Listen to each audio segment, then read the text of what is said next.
જગતના તાત એવા ખેડૂતની વ્યથાને લઈ અને બોટાદમાં થયેલી ઘટનાને પગલે બોડેલી આમ આદમી પાર્ટી દ્વારા કાળી પટ્ટી બાંધીને જ્યારે વિરોધ કરવામાં આવી રહ્યો છે, ત્યારે છાન તલાવડા ગામ, બોડેલી તાલુકાના છાન તલાવડા ગામમાં ખેડૂતો ભેગા થયા છે।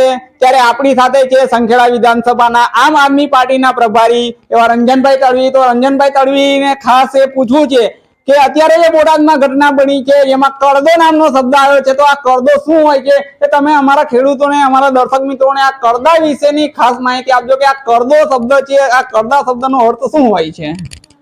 કરદો એટલે કે આ અમારા ખેડૂતો કઈ એટલા શિક્ષિત ન હોય, પણ એમાં જે કટોટી જેને કહેવાય, જે કાપવામાં આવે છે એ છે જે અમારો કપાસ પીળો હોય, અમારા કપાસમાં થોડો ભેજ હોય તો એ લોકો કહે છે કરદો કરો, કરદો કરો, કરદામાં કપાસ થશે અને આટલો તમને ભાવ મળશે। પણ તમે કપાસ વાવી દેખો, તમને ખબર પડે કપાસ બધો સફેદ ના હોય, એ તો કોકતોમય પીળો બી હોય। પણ અત્યારે અમારા ખેડૂતોને જે ભાવ આપતા નથી, કરદો શબ્દ વાપરીને જે લૂંટવા, ઉઘાડી લૂંટ જે ચાલુ કરી દીધી છે, એની સામે અમારો સખતમાં સખત આ બોડેલી તાલુકાના છાન તલાવડા ગામમાં અમે ખેડૂતો બધા એને સખતમાં સખત એનો વિરોધ કરીએ છીએ। ત્યારે આમ આદમી પાર્ટીના પ્રમુખ એવા રાજુભાઈ પણ આપણી સાથે છે। તો રાજુભાઈ, ખાસ એવું કેવું છે કે આપણો વિસ્તાર એ છે કે કાનમ કપાસનો પ્રદેશ કહેવાય, એમ જ કાનમની જેમ જ મેવાસ છે, મેવાસમાં પણ ખૂબ મોટો કપાસ થાય છે। આ છોટાઉદેપુરનો જે પાલ વિસ્તાર છે, પાલ વિસ્તારમાં પણ ખૂબ કપાસની ખેતી થતી હોય છે। ત્યારે આ કપાસના ખેડૂતોને જો આવું થતું હોય, આ પરિસ્થિતિ આવતી હોય, તો આપને આ પરિસ્થિતિ સામે કઈ રીતે લડવું જોઈએ કે જેને લઈ અને ખેડૂતોને આપને પોષણક્ષમ ભાવ અપાવી શકીએ? અને આ કરદા પ્રથા છે કે કરદો એટલે એવું કહેવાય છે કે ભાઈ નક્કી કરેલો 1400 રૂપિયા ભાવ હોય, અડધું ટ્રેક્ટર ખાલી થાય અને પછી એવું કે ભાઈ તમારા કપાસમાં ભેજ છે તો તમને 1200 રૂપિયા આપીશું, 1100 રૂપિયા આપીશું। તો આની સામે આપણે શું કરવું જોઈએ, શું કાર્યવાહી કરીશું આપને? તો આમાં શું છે કે અત્યારે ભાજપ સરકાર દ્વારા જે આ નીતિ અપનાવી છે, હકીકતમાં એમ દેખવા જાય તો આપણે ખેડૂત એ જગતનો તાત કહેવાય। ખેડૂતને ખબર છે કે કયા બેઝ પરથી કેવી રીતે કરી પ્રોડક્શન કરીને આપણે લઈએ છીએ માર્કેટમાં, અને માર્કેટ વાળાને નહીં ખબર હોતી કે ખેડૂત કયા પ્રકારે એનો ખેતી કરીને નીકળે છે। આ કરદો એ પ્રકારનું છે કે અહીંથી બીજી કોઈ જગ્યાએ એ લોકો કઈ વેચવા જવાના નથી, એટલે એ લોકો શું છે કે જે ભાવ માંગેલો હોય એના ભાવ કરતા એ લોકોને કમાણી કરવા માટે અહીં તેમ કરી અનેક પ્રકારના અંદર પ્રશ્નો ઉમેરીને કે ભાઈ આવો કપાસ છે, પીળો છે, આ છે, ફલનું ઢીકણું કરીને બધું એમાંથી કરદો કરે કે માનો કે 1000 રૂપિયાનો ભાવ કર્યો અને એ લોકો 700-800 ની અંદર કરે, એટલે એ લોકોને શું છે કે જે એ લોકોને આગળ વધારો કરશે તો એ લોકો 1200 માં વેચશે, તો એ લોકોને ફાયદો છે, ખેડૂતને તો નુકસાન જ છે। તો હકીકતની અંદર આ જે ઉઘાડી લૂંટ છે એ હકીકતની અંદર અમે એનો વિરોધ કરીએ છીએ। હકીકતની અંદર એવું છે કે ખેડૂતને આ લોકો ભાજપ સરકાર દ્વારા આગળ લાવવાની એ લોકો કોશિશ નહીં કરતા, ખાલી એવો બૂમો પાડી કહે છે કે અમે ખેડૂતને બમનો ભાવ આપીએ છીએ ને આવું બધું કર્યા કરે છે। હકીકતની અંદર અમે ખેડૂત કાળી પટ્ટી ધારણ કરીને અમે સખત વિરોધ કરીએ છીએ।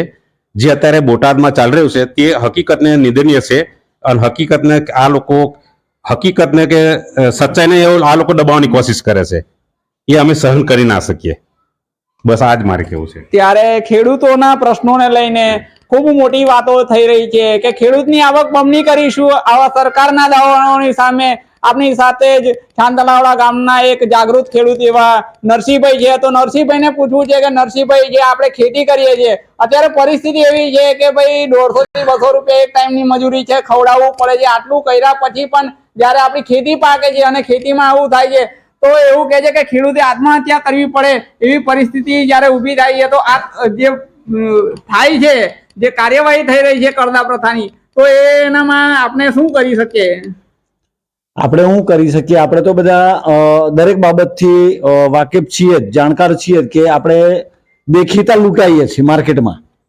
કેવું ખેડૂતો બીજ વાવે ત્યાંથી પાક તૈયાર કરતા સુધી તો એટલી બધી મહેનત કરીને પાક તૈયાર કરે અને છેલ્લે વેચવા જાય છે તો ખેડૂતને એ ખબર નથી હોતી કે આ મારા માલનો આટલો ભાવ મને મળશે, બરાબર છે। વેચીને આવે ને ત્યારે એને ખબર પડે કે આ ભાવ આ તો અને આ મળ્યા। એટલે ખેડૂતને, ચાહે નાનો ખેડૂત હોય કે મોટો ખેડૂત હોય, કોઈ બી હોય, ખેડૂત દોરા દિવસે છેતરાઈને આવે છે માર્કેટમાં, બરાબર છે। અને એ બાબતમાં આપણે બધાએ જ સરકારને રજૂઆત એટલે ધારદાર કરવી પડશે કે આ બાબતે સરકારને કંઈક આંખ ઉઘડે અને સરકારને ખબર પડે કે ભાઈ ખેડૂતને જોડે અમે જે વ્યવહાર વર્તન કરી રહ્યા છે કે ખેડૂતો પ્રત્યે આ જે નીતિ અપનાવી છે એ તદ્દન ખોટી છે. સરકારને પોતાને એ ખ્યાલ નહીં આવે ત્યાં સુધી આપણે આ રજૂઆત કરતા રહેવું પડશે. ત્યારે સરકારની આંખો ખોલવા માટે બોડેલી તાલુકાના ખેડૂતો એક મક્કમ થયા છે માથે, અને કઈ રીતે આપણે આગળ જઈશું. ગુજરાતમાં મોટું એપીએમસી જો જોવા જઈએ તો બોડેલીમાં છે. 20 થી 25 લાખ ટન અહીંયા કપાસનું ઉત્પાદન થાય છે. જો આ બોટાદવારી કરશે તો અમે બી બોડેલીમાં તમામ ખેડૂતો બધા ભેગા મળીને અમે પણ આંદોલન કરીશું અને કરદા પ્રથા અમે રદ કરાવીશું. અને કરદા પ્રથા જો રદ નહીં થાય તો એ વેપારીઓના લાયસન્સો બી રદ કરવા માટે એટલું ઉગ્ર આંદોલન કરીશું કે એમને સહન કરવાનો વારો આવશે. એટલે કરદા પ્રથા તો રદ થવી જ જોઈએ. અમારા ખેડૂતોને લૂંટવાના નહીં, કઈ રીતે ઉત્પાદન થાય છે એ તો અમારા ખેડૂતોને ખબર પડે છે. એટલે કરદા પ્રથા રદ કરવી પડશે અને આવનાર સમયમાં અમારા ખેડૂતોને સક્ષમ ભાવ આપવા પડશે. ત્યારે આ કરદા પ્રથાની વિરુદ્ધમાં રણસિંગા ફૂંકાઈ ગયા છે અને હવે છોટાઉદેપુર તાલુકાના જિલ્લાના ખેડૂતો એક જ કહી રહ્યા છે કે હવે તો યુદ્ધ એ જ કલ્યાણ. ત્યારે જોઈશું કે સરકાર આ કાયદાની વિરુદ્ધમાં, આ પ્રથાની વિરુદ્ધમાં શું પગલાં લે છે. આમ આદમી પાર્ટી આ બાબતને લઈને લડી લેવા ચોક્કસપણે તૈયાર છે. જોતા રહો લોક દર્પણ ન્યૂઝ નેટવર્ક, ગુજરાતનો પોતાનો અવાજ. જય જવાન, જય કિસાન, જય જવાન, જય કિસાન. भाजप तेरी तानाशाही नहीं चलेगी, नहीं चलेगी. भाजप तेरी गुंडागिर्दी नहीं चलेगी, नहीं चलेगी. भारत माता की जय. इनकलाब जिंदाबाद. लड़ेंगे, जीतेंगे, लड़ेंगे, जीतेंगे. Okay.